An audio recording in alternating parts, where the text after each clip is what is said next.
Good evening and welcome to New York Buddha Dharma.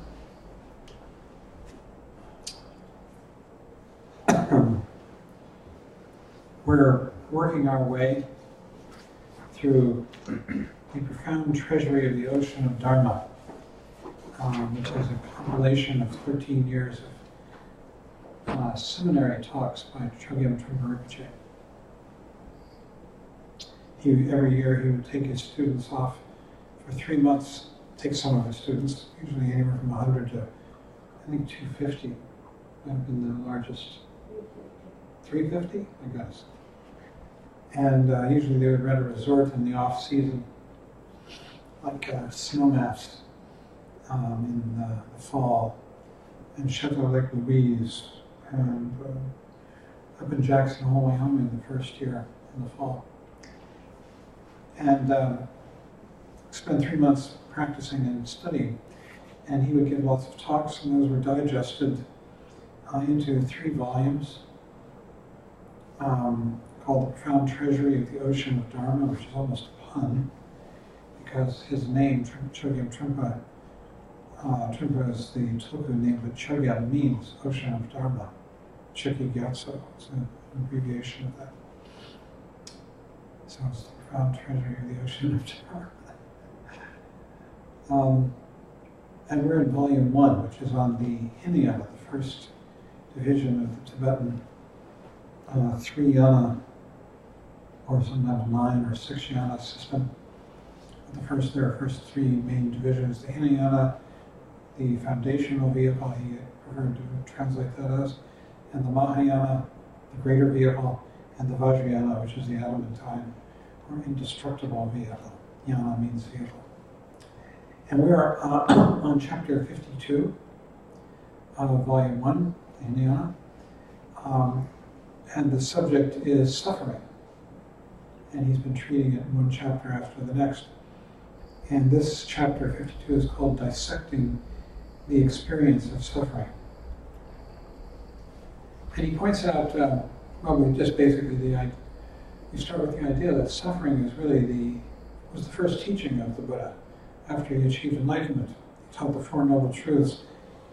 This is his very first teaching. After he achieved enlightenment at Bodh Gaya in India, when he was about 30 years old, he felt that he couldn't communicate what he had seen, what he understood. And then he ran into some former fellow practitioners. They had practiced asceticism together, and they looked at him and thought he'd fallen off the wagon, as it were. And then they began to realize that something had changed, and they asked him for teachings. And at the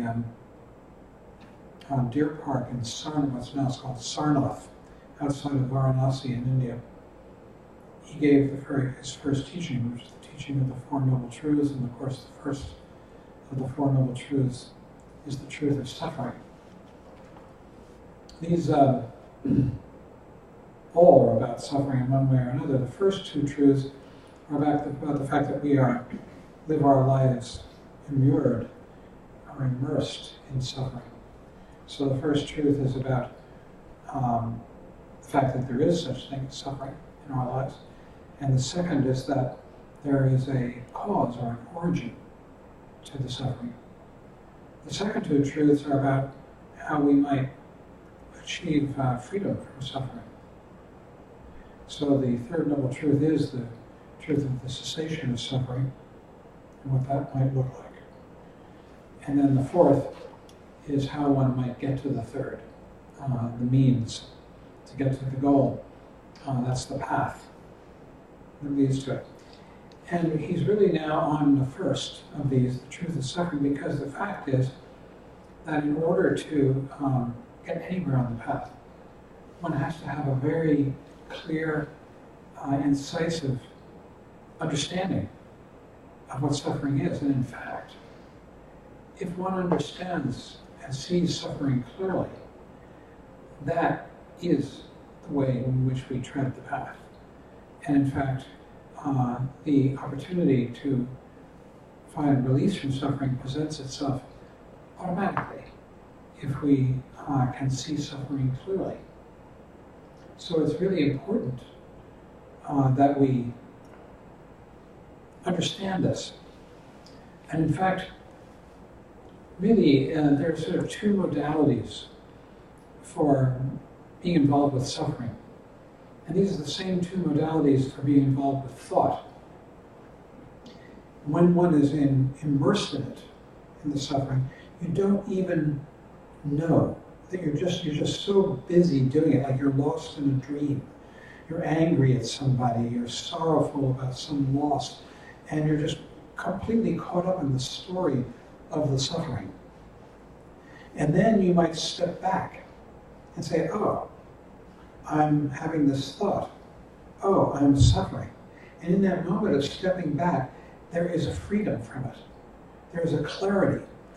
It's just like when you are lost in a thought, you're walking down the street, you might pass the store that you were heading towards, the Starbucks or whatever it might have been, because you're so immersed in the thought.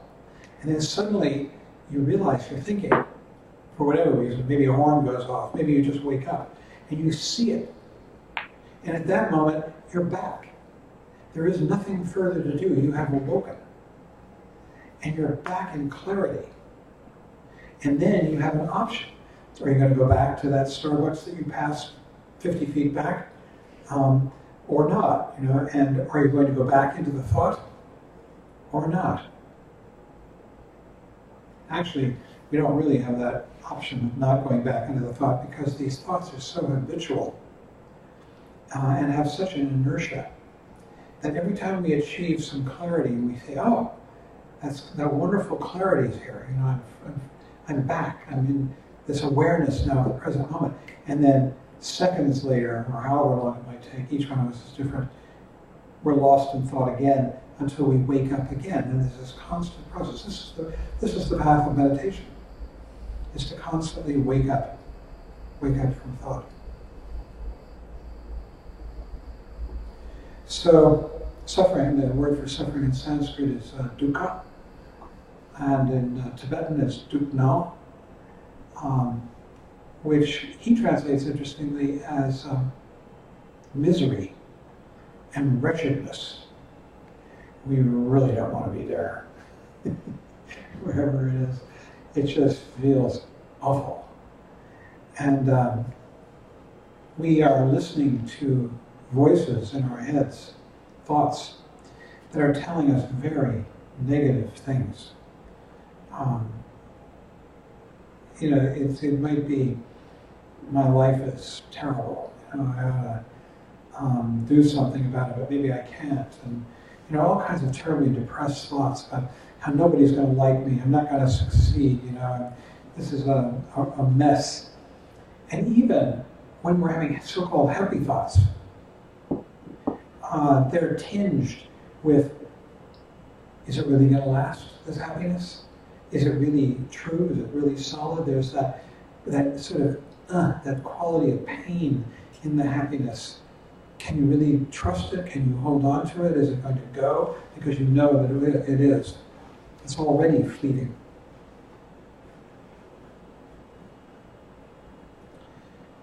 He says there's a possibility of taking another approach altogether.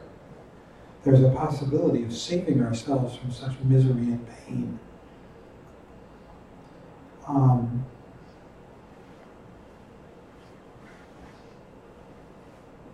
Then he says, in order for us to understand who we are and what we are doing with ourselves, it is absolutely necessary for us to realize how we torture ourselves. The torturing process we impose on ourselves is a habitual pattern, and it is continual and ongoing.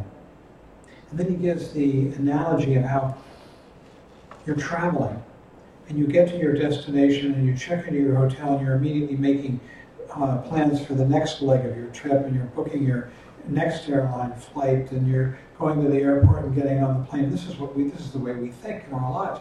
We're constantly going from one scheme, one plan, one series of thoughts to the next. And these thoughts are always about the past and the future. They always are tinged, more than tinged, with anxiety, unhappiness, dissatisfaction, judgment, a feeling that we need to get you better. There's a need for self-improvement of one thing or another. It might be my own self-improvement, the situation, my society, the world, whatever it might be. But all these thoughts are about how we're going to make it better in the future than it was in the past. There's a slogan. Your thoughts about the past never happened. Your dreams of the future will never happen. The thoughts about the past, we have these thoughts about the past, but they're just little slices of what actually happened. They're little stories that are conditioned by our particular personalities and the ways in which we've been raised, brought up, and if you believe in past lives, it's a carryover from previous lives. So if you had an angry father and you met somebody yesterday who reminded you of your father, then your memory of that meeting is of a person who was angry or who, gave you that feeling that they might be angry like your father was. I'm just making this up. And that's why they're not fundamentally true. They're little slices of interpretation that we remember about our successes, our failures, our fears, our hopes, our pains from the past that are very, very small compared to what actually was happening in that moment. And the dream of the future, we have these hopes for the future, these dreams of what it might be, or these apprehensions of what it might be. But when it gets here, is it ever like what we hoped or feared it would be? No. It's like this. It's full, it's rich, it's full of all kinds of things. And if it's bad in ways we never dreamed. Much more vividly and powerfully and interestingly and complex. So there are 8 kinds of suffering that he goes through in this chapter. And these are just there are 3 different schemes for describing suffering. The first is called inherited suffering.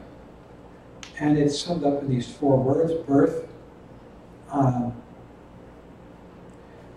illness, sickness, old age, and death. I particularly liked his explanation for birth. I always thought when birth, you come down the birth canal, it's painful, the baby. In one way or another, we experience these painful trips down a birth canal in our lives. But what he says is this. He says this is why birth is painful, is that we're in this womb. We're in a good place. Maybe we've made the money we need. Maybe we've found the love that we've looked for. Maybe we've got a nice home. Maybe we've got a good job. Whatever it might be. Maybe we've got some good health. And then something changes. Circumstances change. We lose the money. Our health goes bad. We can't pay the mortgage. Whatever it might be. And things change. And we are forced out of this little womb that we were in, this comfortable place. And we have to make an adjustment to a new set of circumstances. And that adjustment is painful. We don't want to do it. That's why birth is painful. And it's happening to us all the time in our lives.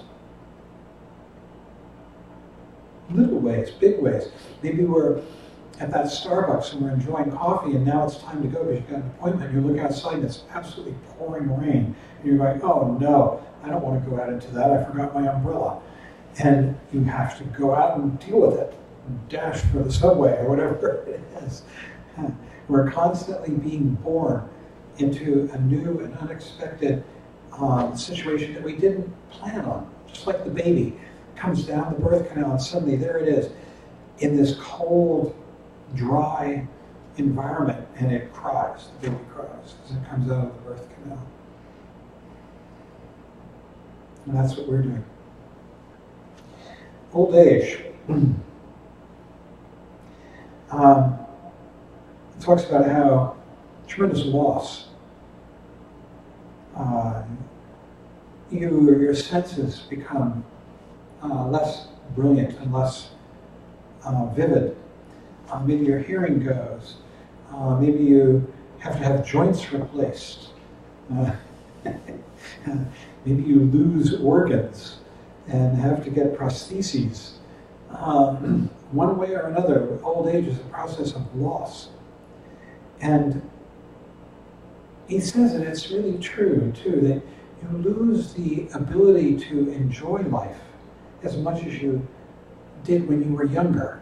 So for instance, movies are less gripping, less appealing, less involving than they were perhaps when you were a child and went and saw that first children's movie, and it was such a treat and a delight.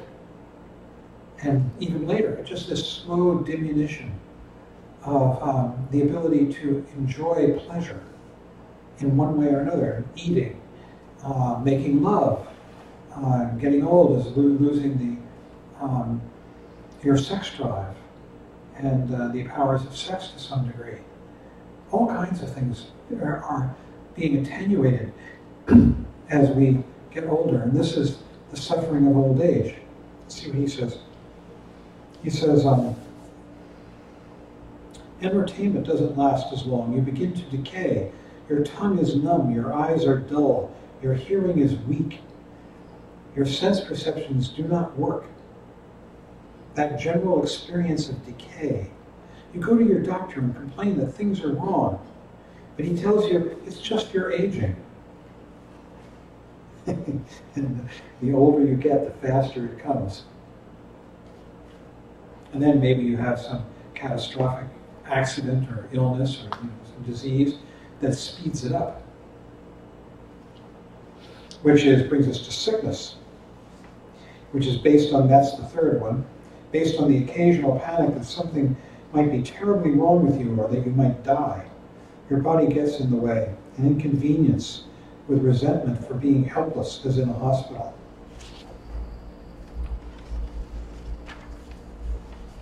You resent being inconvenienced, having your entertainment interrupted once again.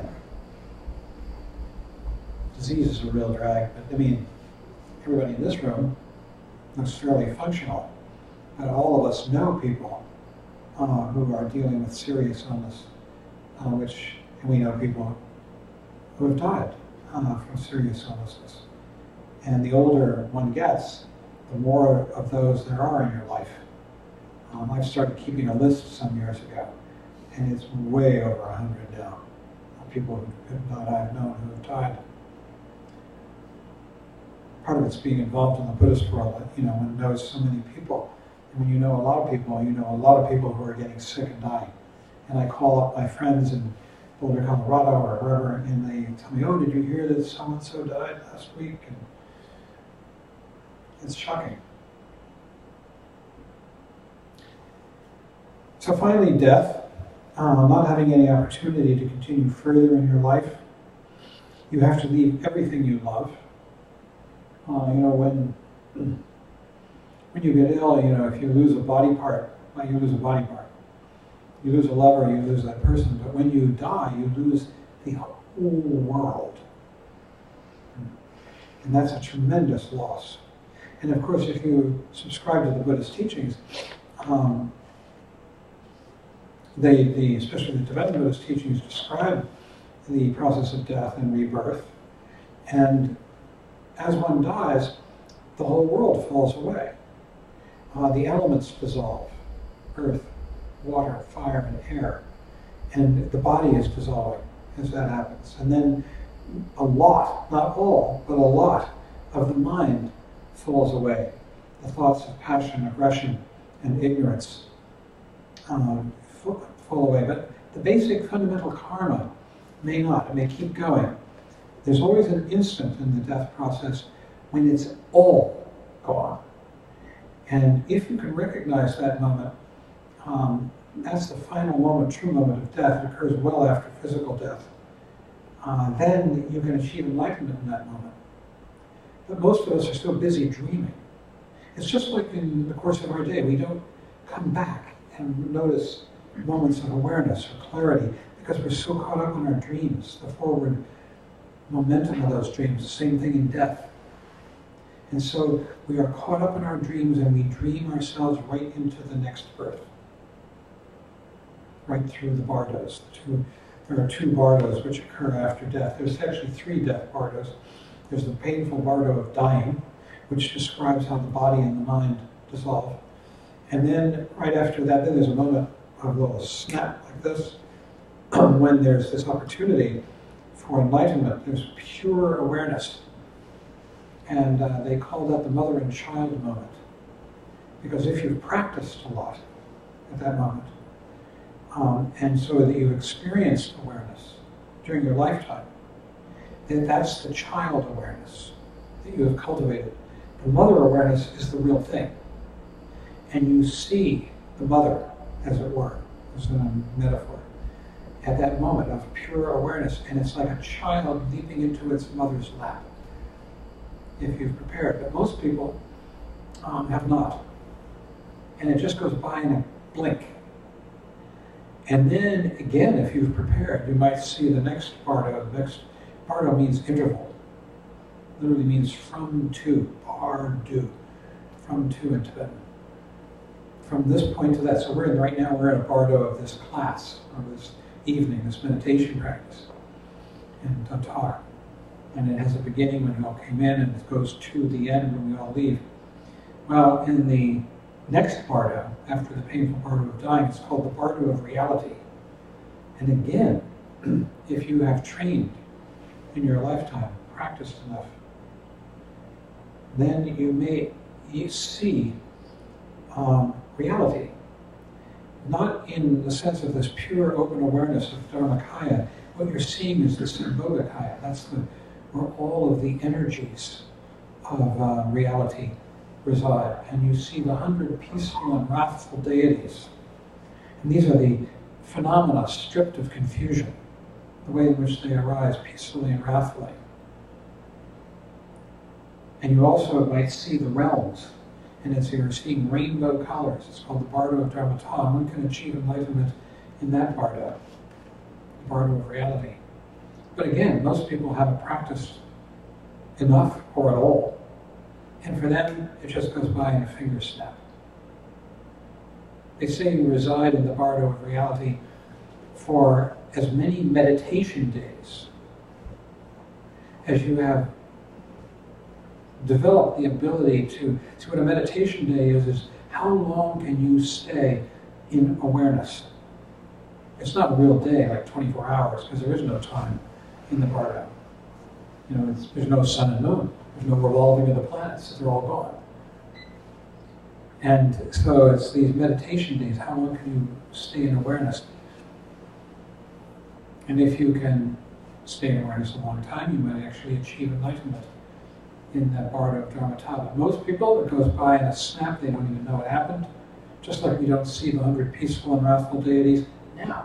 And they're here, in this room, everywhere. And then you go on to the bardo of becoming. And in that bardo, that's where the 49 days, the famous 49 days, elapse. Again, it's figurative, the time. And they say that in the first half of that bardo, you have the body you had when you were a child of about 6 or 7. It's a dream state, you see, it's like dreaming at night. And in the last half, you have the body of a 7-year-old child that you're going to have in your next life, that you're dreaming in. And it's a very scary place, that bardo, because like a dream, it's purely mental. We don't have this stuff to ground us. This is wonderful, the physical world. It brings us back from dreams, from our insanity. Wakes us up. But you don't have that in the dream state. And so you can just, 1 minute you can be in Timbuktu, and the next minute you can be in Oshkosh, wherever. And there are winds and loud noises. In fact, Dzongtsar Khyentse Rinpoche is a wonderful teacher. He says if you want to experience the bardo of becoming, go and meditate in Times Square. That's a good one. And in fact, one of our members here, Kerry Tamura, organizes sitting in Times Square. You can go there and join him. He does it a few times a year, and you can go sit in the middle of Times Square. It's really an interesting experience with all these people rushing by you and looking, looking down and seeing you sitting there on the ground, on a cushion, probably figuring you're some moon, which maybe you are. So that's the four, what are they called? They're called the inherited sufferings. And then there are some other schemes for describing suffering. There's the suffering of the period between birth and death, which means of this life. That's another bardo, by the way, apparently the bardo of this life. There are 6 main bardos. We've already mentioned 4, and the other 2 are the bardo of dream, and what am I leaving out? No. Oh, meditation. Meditation is the 6th bardo. Meditation, dream, the bardo of this life, the painful bardo of dying, bardo of reality, and then the bardo of becoming. Anyhow, so during this one, in the bardo of this life, another way of describing the suffering is that we come across what we don't want in our lives. That's very painful. We cannot avoid things we don't like, and different people experience this in different degrees. And we're not able to hold on to what we want and do like in this life. It goes, our youth, love, money, health, whatever it might be. And then finally, there's not getting what you want. That's the third division of suffering in the bardo of this life. And there's a 4th class, which is very interesting. It's called general misery. And this one is actually very important. What this says is that basically we're so lost and what's the word? Immured in suffering that we don't even realize how much we're suffering. I remember Jim Rinpoche once giving a seminar and saying, he said, you don't even know how much you're suffering. He said, if you could see what the alternative is, you wouldn't waste a second. Then you wouldn't, because you can see how bad this is. But most people can't see it because we're so up to our eyeballs in it. And this is the general misery of all pervasive suffering. It's not worse, but more subtle than the previous ones that were described. It's a subtle sense of general misery and dissatisfaction that goes on all the time. And he says, so you can't fully relax in the present without thinking about the past or future. As soon as you have a moment of clarity, here you are in the present, boom, you find you're thinking about the past or the future again. The thoughts come back. And then he says, and even when we do experience pleasure, it has a tinge of sour in it. That's that quality of suffering that inheres even in pleasure. Anybody want to say anything at this point? I mean, I'm yakking on. Any thoughts that are coming up? If you do, just raise your hand and jump in. He says of this, it is supposedly so subtle, this general misery of all pervasive suffering, that it can only be perceived by enlightened ones. Only they have experienced a contrast to that anxiety, the absence of anxiety. It is not really all that sophisticated. It is actually very simple. The point is that ordinarily you are immune to your own suffering. You have been suffering for such a long time that you don't notice it unless you are attacked by very vivid or very big problems. That's really pathetic. It says you've learned to live with it. You're immune to your own suffering, to the disaster of the kleshas. And then finally, there are the 3 patterns of suffering. There's the suffering of suffering, which basically is the the inherited sufferings: birth, old age, sickness, death. Those kinds of things, getting stabbed in the leg, whatever it might be. which actually isn't that much suffering compared to the suffering of birth, old age, sickness, and death. Because just the pain, the immediate pain, it's really what we do with it mentally that makes it into a really powerful suffering. The second one of these is called the suffering of change. We want to hold on to things to keep them as they are, but they don't. They don't stay. They change all the time. It goes out from under us. And this is painful. And he says it includes anything that has a good beginning and a sour ending. A bad ending. Lots of those around. And finally, there's the all-pervasive suffering. That's the third one. So we've got the general suffering, which has to do with the normal sufferings of life, like birth, old age, sickness, and death. We have the suffering of change, that we don't like things to change. And then finally, there's the all-pervasive suffering, which is the same as we've already discussed. It's this very subtle, ongoing, low-key, hard to see, because it's so pervasive. Anxiety.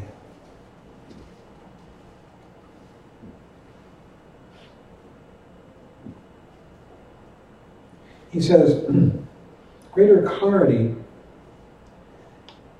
that we achieve in meditation allows us to see the pain that we have more vividly. And in the seeing, if we see it vividly and stop trying to change it, in that moment, there is a kind of freedom from it. John Control says that the ultimate understanding of pain is that you cannot get rid of your pain, but you can have a higher understanding of pain.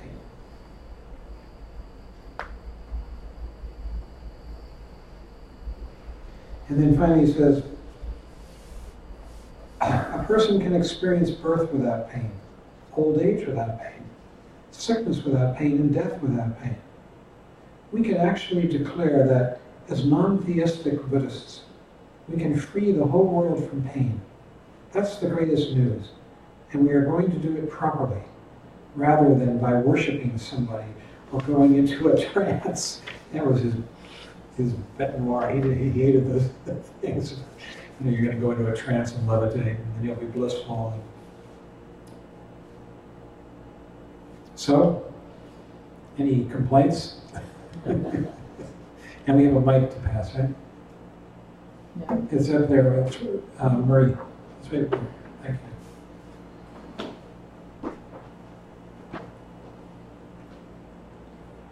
Comment. Lauren? It's Lauren, right? Lawrence. Lawrence. Sorry. I was just thinking about what you were saying about experiencing pleasure. And I noticed myself sometimes you're like criticizing the pleasure. So how does this pleasure compare to other pleasures? Instead of just feeling it, there's a competition or something, or critical evaluation that goes on with it, which gets in the way. It would be nice to stop that. And we're so hard to please. It's really funny. Yeah. I mean, that's the problem with the God realm. The gods are constantly questioning their own pleasure, And am I really happy yet? Am I really happy yet? That's what it means to be in the God realm. Right. So, these myriad sufferings. Myriad. Sounds horrible. But there's a promise of the liberation from suffering. So we have this ongoing suffering, but it's there to be understood so we can be free of it. And what is the shift there? That we can still be in this body and still age and still be sick and yet be free from suffering. Was there a question in that? Yeah. What was the question again? How? How? Yeah. Well, you tell me. Yeah. What do you think? What do I think? Yeah. Well, my experience is that if you drop the I part of it, you drop that becoming and that identity, and you stay in that awakeness, or you are that awakeness, or there's no harm there, it's just awakeness, there isn't suffering. It's just this. Yeah, that sounds right. I think each one of us comes to this maybe in slightly different ways. And also that's a good one. Here's mine lately. I like the lately too. Yeah. It's just around. Rinpoche talked about the path as a matter of switching one's allegiance from samsara to nirvana, which means from suffering to not suffering, or from confusion to enlightenment, to clarity, sanity. He preferred sanity. I think the way I understand that is that it's shifting my allegiance from the stories that I tell myself about the past and the future, which are full of suffering, full of, to as though those are real.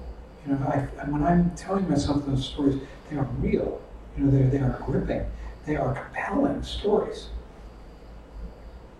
But this now, right here, what we're sitting in, this is the real world. This is not the world of dreams. This is the world of the present moment. It's unavoidable.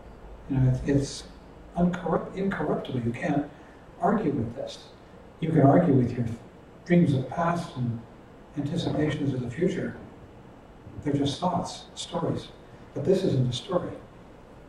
So to me, it seems that what it is a matter of waking up and shifting your allegiance to living in this present moment as being what's real. And we're so habituated to giving our allegiance to the anxieties of the past and the future. And I think that's, for me, that's the way I understand my path, you know, the process of meditation.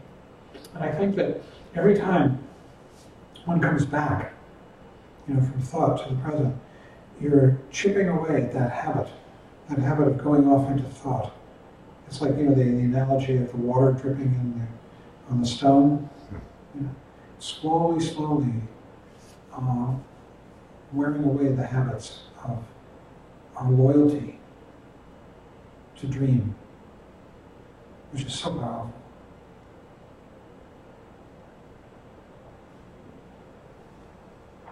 Yeah. What if your present moment is miserable?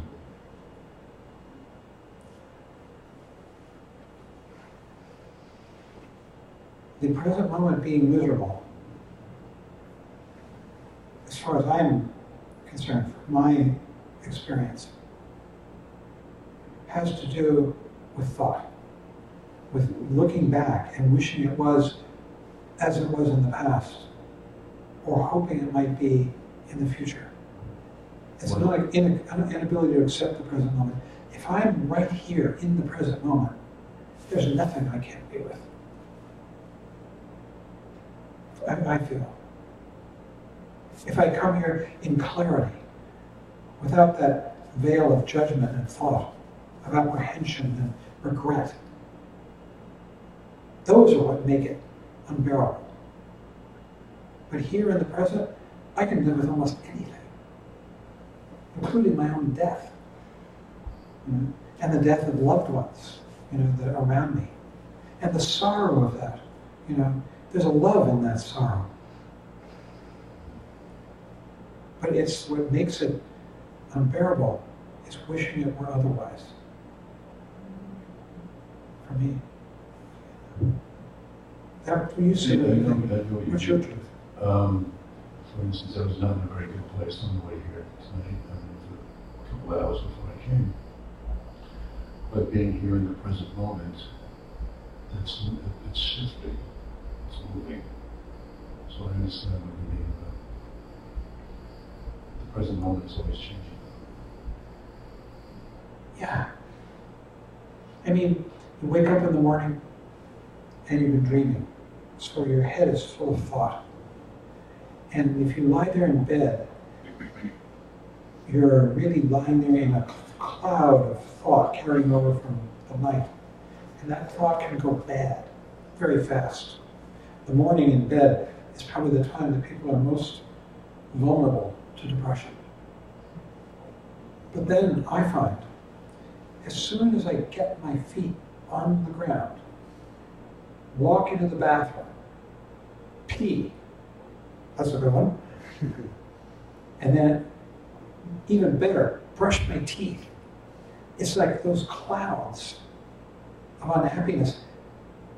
I see nods of agreement. They evaporate. They don't maybe they don't go completely, but they get so thin compared to what they were when I was still lost in that fog of dream and thought. So yeah, I mean, it's come here to a meeting like this where there's friendship and conversation, and you're seeing people that you know and you like, and and feel appreciated, and all of a sudden it's like all those negative thoughts lift. I studied coaching for a while. I've been still studying coaching, and one of the main concepts in coaching is the saboteur.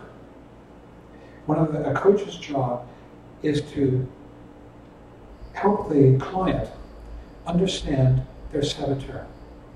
The saboteur is the voice in here, in your head, that sabotages you. It says, it's screwed, it's terrible, you're not going to succeed, you're not going to be loved, you've lost, it's too much. If the saboteur has its way, you kill yourself. That's the ultimate victory of that voice. And the irony is that what they teach in coaching, and I think it's true, but I'm still not 100%. They say that this voice isn't your voice. Actually, I do know this is true. It's a voice you have learned by listening to other people. And one of the main sources of the voice, it isn't always the only one, or even the one, is your parents. Mm-hmm. But sometimes you get it from your peers and other experiences in life. The fact of the matter is that here we sit, vivid, in the flesh, with all kinds of qualities. There's no saboteur there. The saboteur is this extra voice. Drew Rinpoche called it the hitchhiker. I love that. The hitchhiker, It's like you got this person hitching a ride with you. And they're talking non-stop, and they're saying, that's good, this is bad, look out for that thing. That was terrible back there. And it has the word I attached to it. Now, when that voice shuts up, there is no I. It's just, the reality of the present moment, which is very colorful and vivid. So whatever we do that gets that thing to shut up, like come to this meeting, like get up and pee in the morning, or whatever it is you're going to do,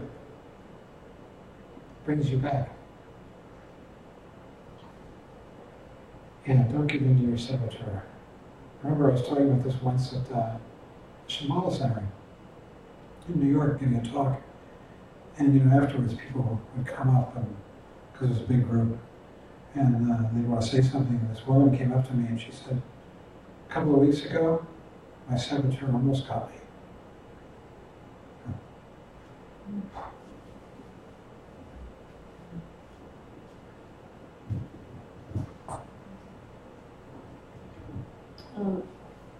I know that when I start recognizing if I have certain thoughts, then I have to really pay attention, because then I know that I'm in a very negative place. These thoughts, certain categories of thoughts, so, okay, I see where I'm going, and I have to now clear my energy. Because after a while, I think when you practice, you recognize what the saboteur thoughts are, let's say, or the negative thoughts, or demonic thoughts, or whatever that is. That's a signal. And you don't particularly have to jump up and do anything, but at least notice that you're getting into a very habitual negative place. And then that's a signal where you could practice, you could stand up. And when you stand up, I think, and get out of bed, you're really grounding your energy, whereas lying in a bed, you're more ethereal. You put your feet on the floor, you're grounded, and then that kind of brings you back into the present moment. But a lot of the suffering that's caused, I think, for people in general is the habitual thoughts that we really believe to be true over and over and over again. And there's nothing ever fresh coming up. Or if something fresh comes up, like when you meet someone that you haven't seen in a while, you don't really see that person at all. You're just remembering what they were like the last time you saw them. And so you're just constantly judging everyone. But if we had a fresh mind, like a practice mind, you see someone and you say, oh, I wonder what they've been up to. Take a real interest. And same way with our own thoughts. Take an interest in what's going on now. Not always be stuck in a storyline.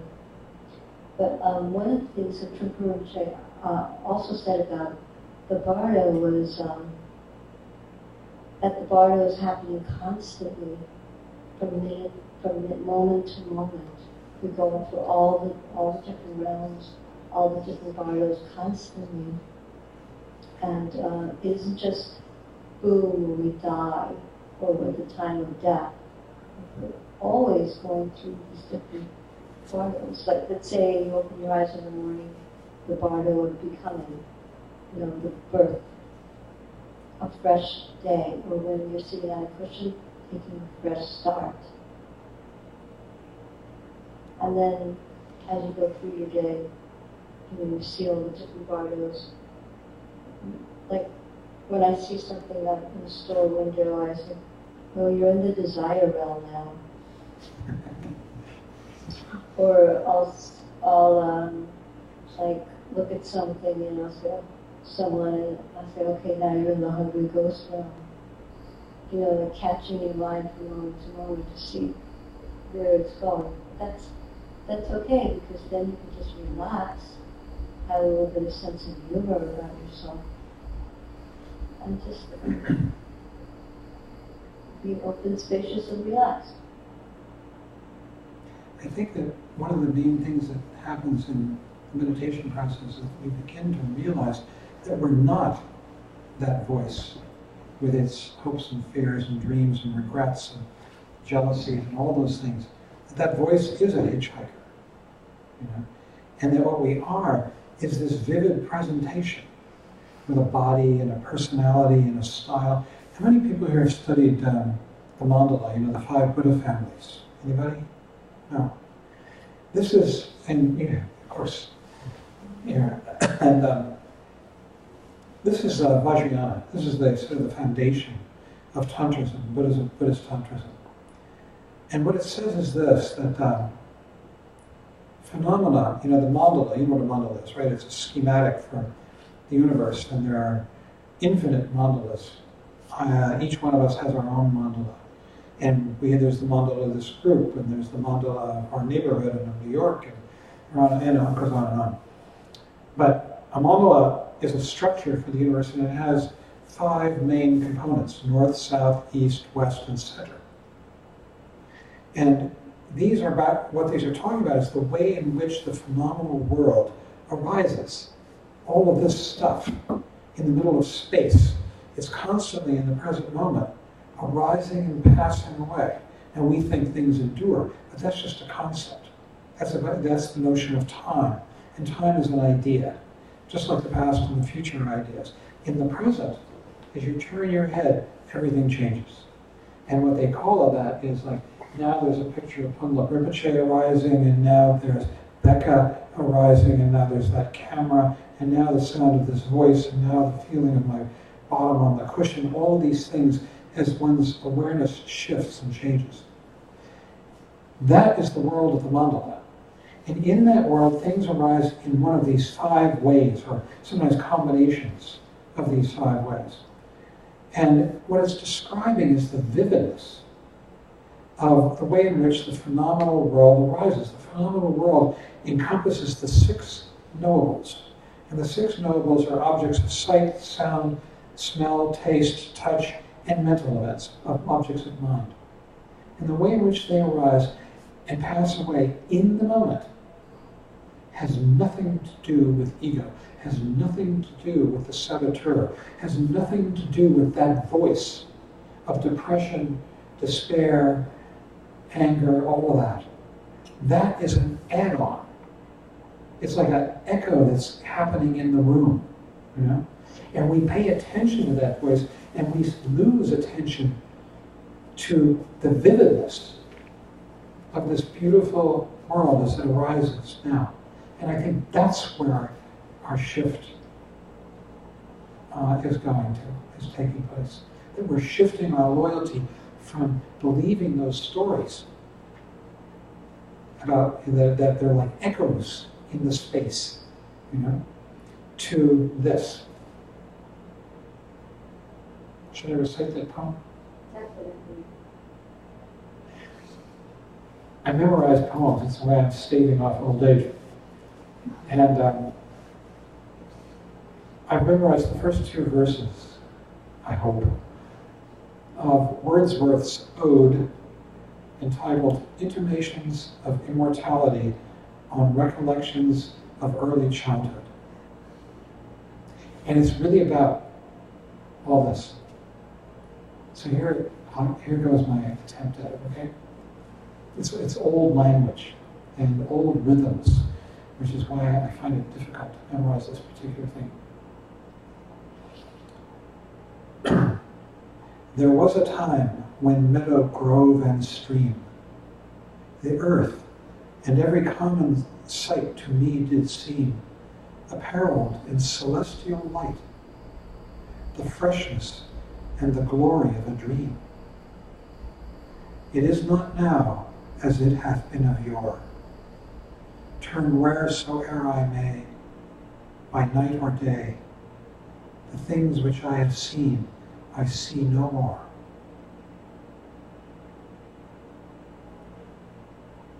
The rainbow comes and goes, and glorious is the rose. The moon doth with delight look round the heavens bare. Waters on a starry night are beautiful and fair. The sunshine is a glorious birth, and yet I know, where'er I go, that there hath passed away a glory from the earth. Really beautiful, isn't it? Can you believe this guy was living in the 1700s and 1800s? Wow! I mean, and his language is so beautiful. The rhythms are so unexpected, and where the rhymes take places are. But I mean, it's the same thing we're talking about. It's the idea of the beauty of the vividness of the present moment. That's what Tantra is all about. The luminosity, they call it luminosity. The word is ursa in Tibet. It replaces or equals, at least equals and maybe surpasses shunyata, the idea of emptiness, in importance in the Tantras, because it's the luminosity and the vividness of this phenomenal world when we come back into the present and see it stripped of hope and fear. The bandits of hope and fear. That's what Rinpoche called them in the Samana Mahamudra. Called them bandits. They steal our lives away. So it's a really beautiful path. Nobody has anything else to say. Maybe we should end here and have a social and dedicate the merit. Well, I have something to say. What do you do? Okay. I'd like to congratulate our retreated Yeah. who just did a 1-week retreat at Karmachoi in Vermont. Solitary. Solitary cow retreat. Yes. And it's here. Do you want to say anything about your retreat? Okay. Oh, that'd be great, Liam. Yeah.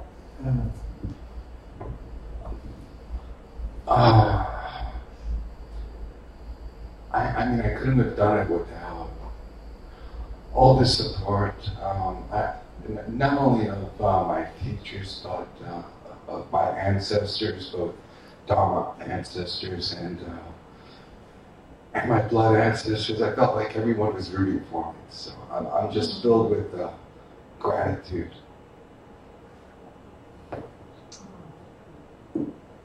That's beautiful. Thank you. Thank you. Yeah. Solitary retreat is so amazing. I recommend it.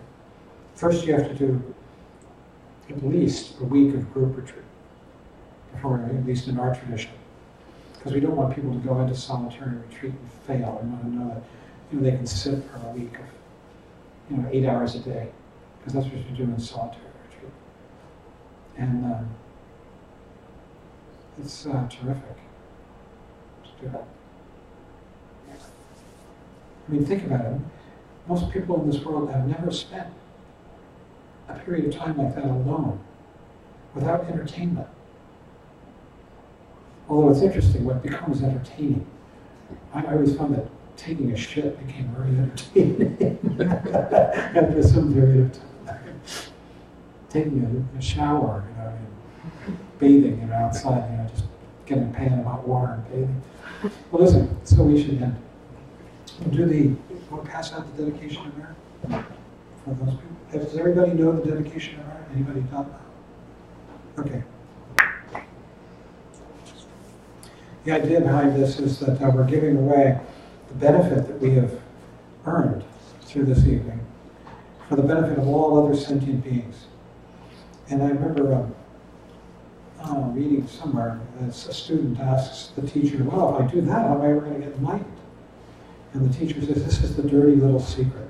It's the way you do get enlightened. I remember saying dirty little secret.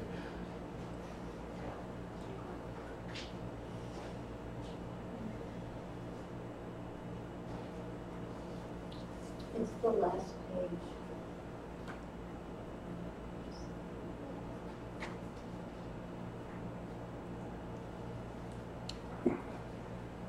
I'm going to see if I know it by heart.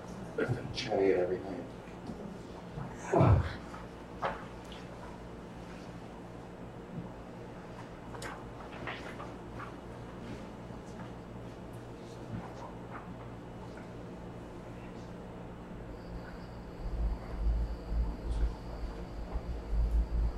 Wordsworth really had it right. We have it as infants. We see it much more clearly because we haven't developed the power of thoughts yet. And then the power of thought develops and our minds fog over. And the path is a matter of sort of clearing away that fog and going back to that brilliant vision that babies have. You can see it in a baby. Yeah, because when you see a baby in the street in a carriage, they smile, they're open. Mm. But, they don't discriminate.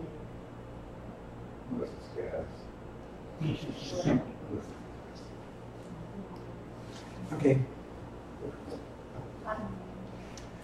By this merit may all attain omniscience, may it defeat the enemy wrongdoing, from the stormy waves of birth, old age, sickness, and death, from the ocean of samsara may it free all beings. By the confidence of the golden sun of the great East, may the lotus garden of Rigden's wisdom bloom. May the dark ignorance of sentient beings be dispelled. May all beings enjoy profound, brilliant glory. There it was, birth, old age, sickness, and death.